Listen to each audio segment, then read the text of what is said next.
ನಿಮ್ಮ ಕಣ್ಣೆದುರೇ ಕೇವಲ 10 ನಿಮಿಷಗಳಲ್ಲಿ ಬರೋಬ್ಬರಿ 12 ಲಕ್ಷ ಕೋಟಿ ರೂಪಾಯಿ ಗುಳು ಮಾದ್ರೆ ಹೇಗಿರುತ್ತೆ? ಸಾವಿರಾರು ಕಿಲೋಮೀಟರ್ ದೂರದಲ್ಲಿ ಇರಾನ್ ಮತ್ತು ಇಸ್ರೇಲ್ ನಡುವೆ ಹೊತ್ತಿಕೊಂಡಿರುವ ಯುದ್ಧದ ಬೆಂಕಿ ಈಗ ನೇರವಾಗಿ ನಿಮ್ಮ ಜೇಬಿಗೆ ಕತ್ತರಿ ಹಾಕಲು ಸಜ್ಜಾಗಿದೆ. ದಲಾಲ್ ಸ್ಟ್ರೀಟ್‌ನಲ್ಲಿ ರಕ್ತ ದೋಕುಳಿಯೇ ಹರಿದಿದೆ. ಕಚ್ಚಾ ತೈಲದ ಬೆಲೆ $100 ಗಡಿ ದಾಟಿ ಗಗನಕ್ಕೇರಿದೆ. ಎಸ್, ಮಧ್ಯಪ್ರಾಚ್ಯದಲ್ಲಿ ಇರಾನ್, ಇಸ್ರೇಲ್ ಮತ್ತು ಅಮೆರಿಕ ನಡುವೆ ಯುದ್ಧ ಜೋರಾಗಿದೆ. ಅದರ ನೇರ ಪರಿಣಾಮ ಭಾರತದ ದಲಾಲ್ ಸ್ಟ್ರೀಟ್ ಮೇಲೆ ಬಿದ್ದಿದೆ. ಸೋಮವಾರ ಭಾರತದ ಷೇರು ಮಾರುಕಟ್ಟೆಗೆ ಅಕ್ಷರಶಃ ಕರಾಳ ದಿನ ಅಂದ್ರೆ ತಪ್ಪಾಗಲ್ಲ. ಕಣ್ಣು ಮುಚ್ಚಿ ತೆರೆಯದರೊಳಗೆ ಹೂಡಿಕೆದಾರರ ಬರೋಬ್ಬರಿ 12 ಲಕ್ಷ ಕೋಟಿ ರೂಪಾಯಿಗೂ ಅಧಿಕ ಸಂಪತ್ತು ಕರಗಿದೆ. ಸೆನ್ಸೆಕ್ಸ್ 2000ಕ್ಕೂ ಹೆಚ್ಚು ಅಂಕಗಳ ಭಾರಿ ಕುಸಿತ ಕಂಡರೆ ನಿಫ್ಟಿ ಕೂಡ ಪಾತಾಳಕ್ಕೆ ಕುಸಿದಿದೆ. ಇದಕ್ಕೆಲ್ಲ ಏನ್ ಕಾರಣ ಅಂದ್ರೆ ಇರಾನ್ ಹಾಗೂ ಇಸ್ರೇಲ್, ಅಮೆರಿಕ ನಡುವಿನ ಯುದ್ಧ ಈಗ ಭೀಕರವಾಗಿದೆ. ಇದರಿಂದ ಕಚ್ಚಾ ತೈಲದ ಬೆಲೆ ಬ್ಯಾರೆಲ್ಗೆ $100 ಗಡಿ ದಾಟಿ ಗಗನಕ್ಕೇರಿದೆ. ಇದು ಭಾರತದಂತಹ ಅತಿ ದೊಡ್ಡ ತೈಲ ಆಮದುದಾರ ರಾಷ್ಟ್ರದ ಆರ್ಥಿಕತೆಯ ಮೇಲೆ ದೊಡ್ಡ ಕೊಡಲಿ ಪೆಟ್ಟು ನೀಡಲಿದೆ ಎನ್ನಲಾಗಿದೆ. ಹಾಗಾದ್ರೆ ಈ ಯುದ್ಧಕ್ಕೂ ನಮ್ಮ ಷೇರು ಮಾರುಕಟ್ಟೆಗೂ ಏನು ಸಂಬಂಧ? ಕೇವಲ ಕೆಲವೇ ನಿಮಿಷಗಳಲ್ಲಿ 12 ಲಕ್ಷ ಕೋಟಿ ರೂಪಾಯಿ ನಷ್ಟವಾಗಿದ್ದು ಹೇಗೆ? ತೈಲ ಬೆಲೆ ಏರಿಕೆಯಿಂದ ಭಾರತಕ್ಕೆ ಕಾದಿರುವ ಅಪಾಯಗಳೇನು? ಸದ್ಯದಲ್ಲಿ ಪೆಟ್ರೋಲ್, ಡೀಸೆಲ್ ಬೆಲೆಗಳು ಏರಿಕೆ ಆಗಲಿವೆಯಾ? ರಷ್ಯಾದಿಂದ ಬರುವ ತೈಲ ನಮ್ಮನ್ನ ಕಾಪಾಡುತ್ತಾ? ಈ ಎಲ್ಲ ಪ್ರಶ್ನೆಗಳಿಗೆ ಉತ್ತರವನ್ನ ಈ ವಿಡಿಯೋದಲ್ಲಿ ಡೀಟೇಲ್ ಆಗಿ ಕಂಡುಕೊಳ್ಳೋಣ. ತೈಲದ ಶಾಕ್ಗೆ ಷೇರುಪೇಟೆಯಲ್ಲಿ ರಕ್ತದೋಕುಳಿ. 10 ನಿಮಿಷದಲ್ಲಿ 12 ಲಕ್ಷ ಕೋಟಿ ರೂಪಾಯಿ. ಎಸ್, ಸೋಮವಾರ ಬೆಳಗ್ಗೆ ಷೇರು ಮಾರುಕಟ್ಟೆ ತೆರೆಯುತ್ತಿದ್ದಂತೆ ಹೂಡಿಕೆದಾರರಲ್ಲಿ ಆತಂಕದ ಮನೆ ಮಾಡಿದೆ. ಮಧ್ಯಪ್ರಾಚ್ಯದಲ್ಲಿ ವಾರಾಂತ್ಯದಲ್ಲಿ ಹೆಚ್ಚಾದ ಯುದ್ಧದ ಉದ್ವಿಗ್ನತೆಗೆ ಮಾರುಕಟ್ಟೆ ತೀವ್ರವಾಗಿ ರಿಯಾಕ್ಟ್ ಮಾಡಿದೆ. ಬೆಳಗಿನ ವಹಿವಾಟು ಶುರುವಾದ ಕೆಲವೇ ನಿಮಿಷಗಳಲ್ಲಿ ಬಿಎಸ್ಇ ಸೆನ್ಸೆಕ್ಸ್ ಸುಮಾರು 2400 ಅಂಕಗಳಷ್ಟು ಕುಸಿದು 76,424ರ ಮಟ್ಟಕ್ಕೆ ಬಂದು ಇಳಿಯಿತು.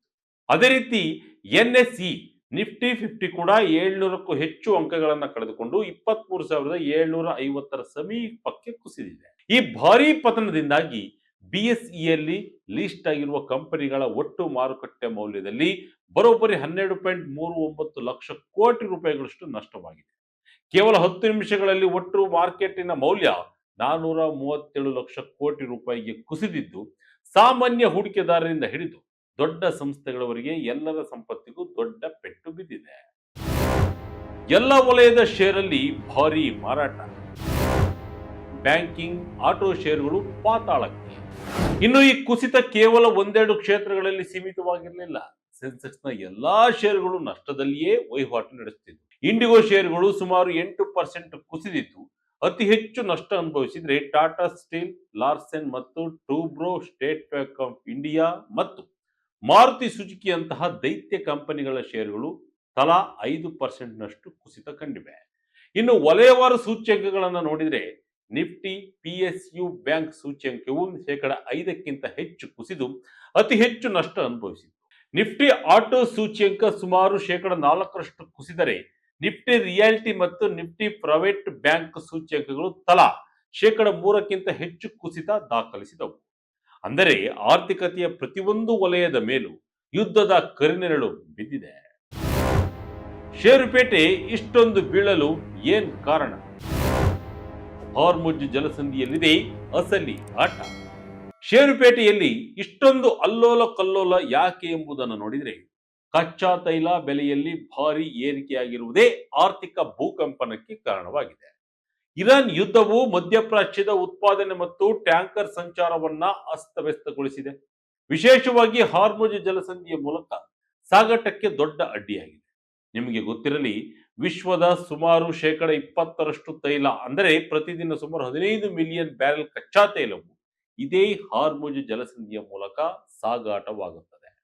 ಇರಾನ್ನ ಕ್ಷಿಪಣಿ ಮತ್ತು ಡ್ರೋನ್ ದಾಳಿಯ ಬೆದರಿಕೆಯಿಂದಾಗಿ ಈ ಜಲಸಂಧಿಯಲ್ಲಿ ಟ್ಯಾಂಕರ್ಗಳ ಸಂಚಾರ ಬಹುತೇಕ ಸ್ಥಗಿತಗೊಂಡಿದೆ. ಇದರಿಂದಾಗಿ Saudi Arabia, Kuwait, Iraq, UAE ಪ್ರಮುಖ ತೈಲ ಉತ್ಪಾದಕ ರಾಷ್ಟ್ರಗಳು ತಮ್ಮ ರಫ್ತನ್ನ ಕಡಿಮೆ ಮಾಡಿವೆ. ಇನ್ನು ಕೆಲವೇ ಕಡೆ ದಾಸ್ತಾನು ಟ್ಯಾಂಕರ್ಗಳು ತುಂಬಿದ್ದರಿಂದ ಉತ್ಪಾದನೆಯನ್ನೇ ಕಡಿತಗೊಳಿಸಿವೆ. ಇದರ ಪರಿಣಾಮವಾಗಿ ಅಂತಾರಾಷ್ಟ್ರೀಯ ಮಾರುಕಟ್ಟೆಯಲ್ಲಿ ಬ್ರೆಂಟ್ ಕಚ್ಚಾ ತೈಲದ ಬೆಲೆ ಬ್ಯಾರೆಲ್ಗೆ $115 ವರೆಗೂ ಏರಿಕೆಯಾಗಿದೆ. ಇದು ಕಳೆದ 3.5 ವರ್ಷಗಳಲ್ಲಿಯೇ ಗರಿಷ್ಠ ಮಟ್ಟದಾಗಿದೆ. ಆತಂಕ ಸೃಷ್ಟಿಸಿದ ಇಸ್ರೇಲ್ ಇರಾನ್ ಯುದ್ಧ. ಟೆಹರಾನ್ನಲ್ಲಿ ಬೆಂಕಿಯ ನದಿಯೇ ಸೃಷ್ಟಿ, ತೈಲ ಮಳೆ. ಅದಲ್ಲದೆ ಶನಿವಾರ ಭಾನುವಾರ ಇಸ್ರೇಲ್ ಇರಾನ್ ಪರಸ್ಪರ ತೈಲ ದಾಸ್ತಾನುಗಳನ್ನೇ ಟಾರ್ಗೆಟ್ ಮಾಡಿದೆ. ಇದರಿಂದ ಬಹಳಷ್ಟು ಪ್ರಮಾಣದಲ್ಲಿ ತೈಲ ದಾಸ್ತಾನು ನಷ್ಟವಾಗಿದೆ. ದಾಳಿಯಿಂದಾಗಿ ನಾಶವಾದ ತೈಲ ಡಿಪೋಗಳಿಂದ ತೈಲವು ಟೆಹರಾನ್ನ ಒಳಚರಂಡಿ ವ್ಯವಸ್ಥೆಗೆ ಸೋರಿಕೆಯಾಗಿದೆ. ರಸ್ತೆಗಳ ಮೇಲೆಲ್ಲ ಪೆಟ್ರೋಲಿಯಂ ಉತ್ಪನ್ನಗಳು ಹರಿದು ಬೆಂಕಿ ಹೊತ್ತಿಕೊಂಡಿದೆ. ಇದನ್ನ ಸ್ಥಳೀಯರು ಬೆಂಕಿಯ ನದಿ ಎಂದಿದ್ದಾರೆ.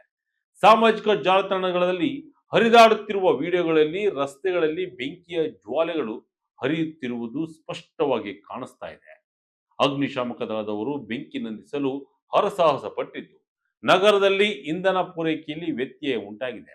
ಈ ಸನ್ನಿವೇಶ ಅಂತಾರಾಷ್ಟ್ರೀಯ ಮಟ್ಟದಲ್ಲಿ ದೊಡ್ಡ ಗೊಂದಲ ಹಾಗೂ ಆತಂಕಕ್ಕೆ ಕಾರಣವಾಗಿದೆ. ಇದರಿಂದ ಕಚ್ಚಾ ತೈಲದ ಬೆಲೆಯನ್ನ ಗಗನದ ಕಡೆ ಮುಖ ಮಾಡಿ ನಿಲ್ಲಿಸಿವೆ. ಭಾರತದ ಮೇಲೆ ಇದರ ಪರಿಣಾಮವೇನು? ನಿಮ್ಮ ಜೇಬಿಗೆ ಕೂಡ ಕಾದಿದೆಯಾ ಕತ್ತಲೆ? ಇನ್ನು ಕಚ್ಚಾ ತೈಲ ಬೆಲೆ ಇಷ್ಟೊಂದು ಮಟ್ಟದಲ್ಲಿ ಏರಿಕೆಯಾಗುತ್ತಿರುವುದು ಭಾರತದ ಮೇಲೆ ಯಾವ ಪರಿಣಾಮ ಬೀರಲಿದೆ ಎಂಬುದನ್ನು ಕೂಡ ನೋಡಬೇಕಿದೆ. ಯಾಕೆಂದ್ರೆ ಭಾರತ ತನ್ನ ಒಟ್ಟು ಕಚ್ಚಾ ತೈಲದ ಅಗತ್ಯತೆ ಸುಮಾರು 85% ಆಮದು ಮಾಡಿಕೊಳ್ಳುತ್ತಿದೆ. ಹೀಗಾಗಿ ಜಾಗತಿಕವಾಗಿ ತೈಲ ಬೆಲೆಯಲ್ಲಿ ಆಗುವ ಸಣ್ಣ ಏರಿಕೆಯು ನಮ್ಮ ಆರ್ಥಿಕತೆಯ ಮೇಲೆ ದೊಡ್ಡ ಪರಿಣಾಮವನ್ನು ಬೀರುತ್ತದೆ. ತೈಲ ಶಾಕ್ನಿಂದ ಭಾರತದಂತಹ ದೇಶಗಳಿಗೆ ದೊಡ್ಡ ಹೊಡೆತ ಬೀಳಲಿದೆ. ತೈಲ ಬೆಲೆ ಏರಿಕೆಯನ್ನ ಗ್ರಾಹಕರಿಗೆ ವರ್ಗಾಯಿಸದಿದ್ದರೂ ಹಣದುಬ್ಬರ ಖಂಡಿತವಾಗಿಯೂ ಹೆಚ್ಚಾಗುತ್ತದೆ ಎಂದು ತಜ್ಞರು ಹೇಳ್ತಿದ್ದಾರೆ. ರಿಸರ್ವ್ ಬ್ಯಾಂಕ್ ಆಫ್ ಇಂಡಿಯಾದ ಸಂಶೋಧನೆಯ ಪ್ರಕಾರ ಕಚ್ಚಾ ತೈಲದ ಬೆಲೆಯಲ್ಲಿ 10% ಏರಿಕೆ ಆದರೆ ನಮ್ಮ ದೇಶದ ಹಣದುಬ್ಬರವು ಸುಮಾರು 30 ಬೇಸಿಸ್ ಪಾಯಿಂಟ್ಗಳಷ್ಟು ಹೆಚ್ಚಾಗುತ್ತದೆ ಮತ್ತು ಜಿಡಿಪಿ ಬೆಳವಣಿಗೆಯು 15 ಬೇಸಿಸ್ ಪಾಯಿಂಟ್ಗಳಷ್ಟು ಕಡಿಮೆಯಾಗುತ್ತದೆ. ಈಗ ತೈಲ ಬೆಲೆ ಒಂದೇ ವಾರದಲ್ಲಿ 20%ಕ್ಕಿಂತ ಹೆಚ್ಚು ಏರಿಕೆಯಾಗಿರುವುದರಿಂದ ಅದರ ಪರಿಣಾಮ ಎಷ್ಟಿರಬಹುದು ಎಂದು ನೀವೇ ಊಹಿಸಬಹುದು. ಪೆಟ್ರೋಲ್ ಡೀಸೆಲ್ ಬೆಲೆಗಳು ಏರಲಿವೆಯಾ? ಸರ್ಕಾರ ಮುಂದಿರುವ ಆಯ್ಕೆಗಳೇನು? ಓಕೆ, ಜಾಗತಿಕ ಮಟ್ಟದಲ್ಲಿ ತೈಲ ಬೆಲೆ ರಾಕೆಟ್ ವೇಗದಲ್ಲಿ ಏರಿಕೆಯಾಗುತ್ತೆ. ಇದು ಭಾರತದಲ್ಲಿಯೂ ಪೆಟ್ರೋಲ್ ಡೀಸೆಲ್ ಬೆಲೆಗಳು ಏರಲು ಕಾರಣವಾಗುತ್ತಾ ಎಂಬ ಆತಂಕ ಎಲ್ಲರಲ್ಲೂ ಇದೆ. ಸದ್ಯ ಭಾರತದಲ್ಲಿ ಪೆಟ್ರೋಲ್ ಮತ್ತು ಡೀಸೆಲ್ ಬೆಲೆಗಳು ಏರಿಕೆಯಾಗಿಲ್ಲ. ಇದಕ್ಕೆ ಕಾರಣ ನಮ್ಮ ತೈಲ ಮಾರುಕಟ್ಟೆ ಕಂಪನಿಗಳ ಬಳಿ ಸಾಕಷ್ಟು ತೈಲ ಸಂಗ್ರಹ ಇದೆ. ಈ ಕಂಪನಿಗಳು ಸುಮಾರು 50 ದಿನಗಳಿಗೂ ಹೆಚ್ಚು ಕಚ್ಚಾ ತೈಲ ಮತ್ತು ಸಂಸ್ಕರಿತ ಉತ್ಪನ್ನಗಳ ಸಂಗ್ರಹವನ್ನು ಹೊಂದಿದ್ದು ಸದ್ಯಕ್ಕೆ ನಷ್ಟವನ್ನು ತಾವೇ ಭರಿಸುತ್ತವೆ. ಆದರೆ ಕಚ್ಚಾ ತೈಲದ ಬೆಲೆ ಬ್ಯಾರೆಲ್ಗೆ $110ಗಿಂತ ಹೆಚ್ಚಿನ ಮಟ್ಟದಲ್ಲಿಯೇ ಕಂಟಿನ್ಯೂ ಆದರೆ ಈ ದಾಸ್ತಾನು ಕೂಡ ಕರಗುತ್ತಾ ಹೋಗುತ್ತೆ. ಆಗ ನಮ್ಮ ನಷ್ಟವನ್ನು ಸರಿದೂಗಿಸಲು ಕಂಪನಿಗಳು ಬೆಲೆ ಏರಿಕೆ ಮಾಡುವುದು ಅನಿವಾರ್ಯವಾಗುತ್ತದೆ. ವಿಶ್ಲೇಷಕರ ಪ್ರಕಾರ ಪರಿಸ್ಥಿತಿ ಹೀಗೆಯೇ ಮುಂದುವರೆದರೆ ಪೆಟ್ರೋಲ್ ಮತ್ತು ಡೀಸೆಲ್ ಬೆಲೆಗಳು ಲೀಟರ್ಗೆ 5 ರಿಂದ 12 ರೂಪಾಯಿಗಳವರೆಗೆ ಏರಿಕೆಯಾಗುವ ಸಾಧ್ಯತೆ ಇದೆ. ಸರ್ಕಾರ ಅಬಕಾರಿ ಸುಂಕವನ್ನ ಕಡಿತಗೊಳಿಸುವ ಮೂಲಕ ಜನರಿಗೆ ಸ್ವಲ್ಪ ರಿಲೀಫ್ ಅನ್ನು ನೀಡಬಹುದು. ಆದರೆ ಅದು ತಾತ್ಕಾಲಿಕ ಪರಿಹಾರವಷ್ಟೇ. ರಷ್ಯಾದಿಂದ ಬರುವ ತೈಲ ಭಾರತವನ್ನ ರಕ್ಷಿಸುತ್ತಾ? ರಷ್ಯಾ ತೈಲದ ಬಗ್ಗೆ ತಜ್ಞರು ಹೇಳೋದೇನು? ಇನ್ನು ಮಧ್ಯಪ್ರಾಚ್ಯ ಸಂಕಷ್ಟದ ನಡುವೆ ರಷ್ಯಾ ಭಾರತಕ್ಕೆ ಆಪತ್ ಬಾಂಧವನಂತೆ ಬಂದಿದೆ.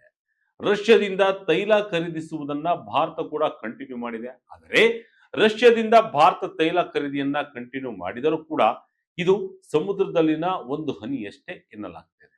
ರಷ್ಯಾದಿಂದಲೇ ಹೆಚ್ಚು ತೈಲವನ್ನ ಭಾರತ ಖರೀದಿಸುತ್ತಿದ್ದರೂ ಕೂಡ ಮಧ್ಯಪ್ರಾಚ್ಯದಿಂದ ಬರುವ ತೈಲ ಅಪಾರ.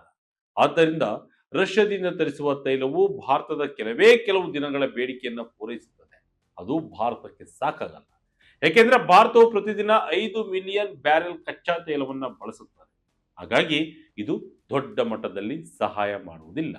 ಇನ್ನು ಹೂಡಿಕೆದಾರರ ಬಗ್ಗೆ ಮಾತನಾಡಿರುವ ತಜ್ಞರು ಹಿಸ್ಟರಿಯನ್ನು ನೋಡಿದರೆ ಭೌಗೋಳಿಕ ರಾಜಕೀಯ ಸಮಸ್ಯೆಗಳ ಪ್ರಭಾವವು ಮಾರ್ಕೆಟ್ ಮೇಲೆ ಹೆಚ್ಚು ಕಾಲ ಉಳಿಯುವುದಿಲ್ಲ.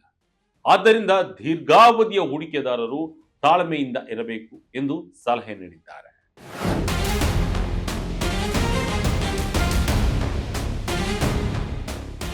ಒಟ್ಟಿನಲ್ಲಿ ಪಶ್ಚಿಮ ಏಷ್ಯಾದಲ್ಲಿ ಹೊತ್ತಿಕೊಂಡಿರುವ ಯುದ್ಧದ ಕಿಡಿ ಈಗ ಜಾಗತಿಕ ಆರ್ಥಿಕತೆಯನ್ನೇ ಸುಡುವ ಆತಂಕ ಸೃಷ್ಟಿಸಿದೆ.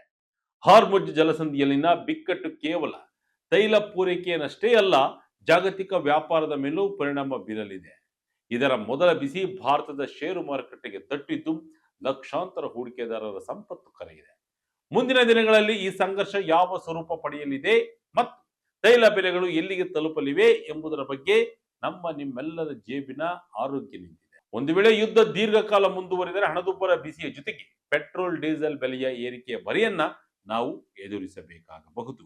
ಇದಾಗಿತ್ತು ಈ ಕ್ಷಣದ ಅಪ್ಡೇಟ್.